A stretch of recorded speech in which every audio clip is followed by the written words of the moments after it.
واللہ ما طلعت شمس ولا غربت۔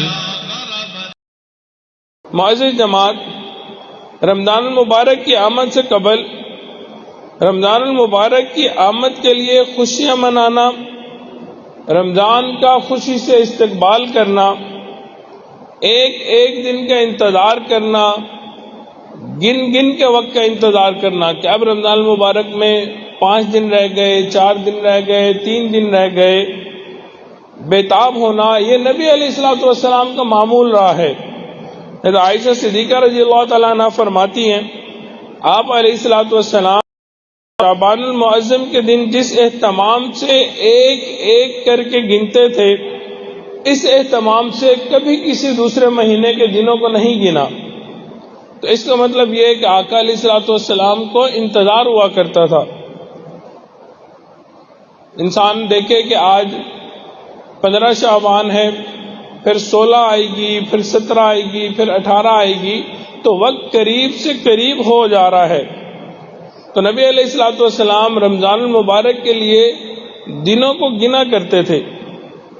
ہمارے مشائخ فرماتے ہیں شعبان کو رمضان المبارک کے ساتھ زبردست مناسبت حاصل ہے۔ چنانچہ حضور علیہ الصلوۃ والسلام نے ارشاد فرمایا، وَالشَّعْبَانُ الْمُطَہِّرُ، شعبان کا مہینہ گناہوں سے پاک کرنے والا مہینہ ہے۔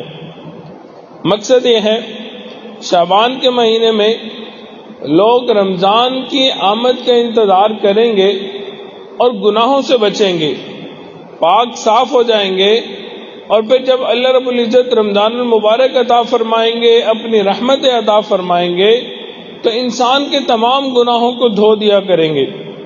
تو نبی علیہ الصلوۃ والسلام نے فرمایا شعبان تو گناہوں سے پاک کرنے والا مہینہ ہے۔ ہمارے مشائخ فرماتے ہیں شعبان کی حیثیت وضو کی مانند ہے، شعبان کی حیثیت وضو کی مانند ہے، اور رمضان کی حیثیت نماز کی مانند ہے۔ جس طرح ہم نے کھیت میں بیج ڈالنا ہوتا ہے تو پہلے اس کے اندر ہل چلاتے ہیں، اس کے اندر اگر جھاڑیاں لگی ہوئی ہیں، جڑی بوٹیاں لگی ہوئی ہیں، ان کو وہاں سے تلف کر دیتے ہیں، ختم کر دیتے ہیں، جگہ کو صاف کر دیتے ہیں۔